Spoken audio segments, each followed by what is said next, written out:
If you scroll through the Once Human Reddit right now, you will find posts like this. So many players have spent a lot of money on your game, and after every update, you give more issues than new content. The loot crate isn't content. It's just more money thrown at you so you can design the next loot crate. Come on, fix the game. Today we zoom out. What is the actual state of Once Human? Once Human hit Steam in July of 2024, and it popped off hard. Free-to-play launch, huge surge, top seller status that month. And Steam only tells part of the story. NetEase also runs a standalone launcher.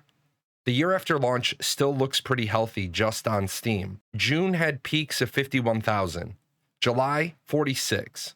The last 30 days have averaged over 24,000 players concurrently, with nightly peaks in the 40,000s.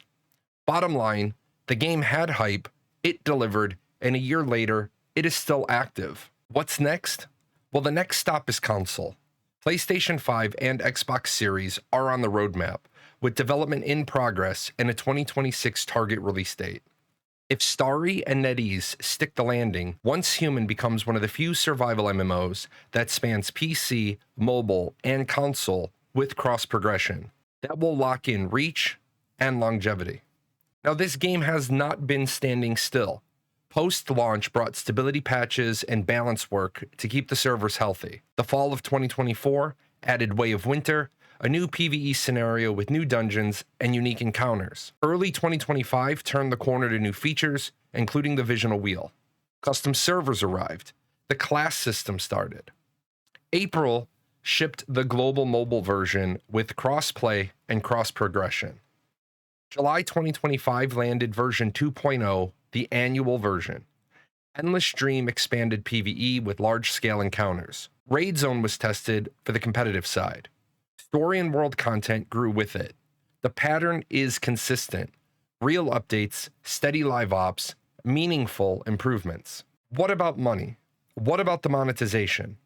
Money matters for continued development, and Once Human is no exception.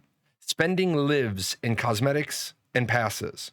Starry Studios and NetEase use cosmetic-only monetization through direct purchases, RNG boxes, and a battle pass system. Game updates have arrived without content paywalls. The full game loop is playable for free. Players still push back on price. A Steam user said, $22 for the cat, I'm passing on this game. Another player was blunt. There is no reason for the price of cosmetics in Once Human to be this expensive other than greed. There is a counter take that focuses on the lack of pay to win. Skins don't affect gameplay. Devs need to eat, and without purchases, the game dies. Two facts help balance the picture. Cross-character sharing exists, so purchased cosmetics carry across characters on the same account and region. Also, base-related cosmetics can be used in up to 4 friends' territories if you have build permissions. Now, there is a concern, and the big one is at Gamescom 2025, Once Human is at the App Gallery booth, which reads as a mobile push. This is making some PC players uneasy, since mobile first often means compromises. PC is getting updates, the console build remains in progress, but is it going to remain a PC-level game, or is it going to be watered down? Now, mobile accounted for roughly 55% of the global game revenue in 2024, so this move makes sense since they're following the money. The next 6 months will show if this stays a PC-centric led game, which will expand to console, or if the game is going to shift its soul to a mobile identity. Once Human stands stronger than most survival launches. It set big records out of the gate, climbed the mobile charts, and kept shipping real content. Console is its next test. The monetization is cosmetic only, although pricing sparks debate. The Gamescom mobile optics are not ideal, but they fit the market reality. Right now, the game is not dying. It's thriving. The real question is what kind of game it wants to be 2 years from now. And that's a question for you.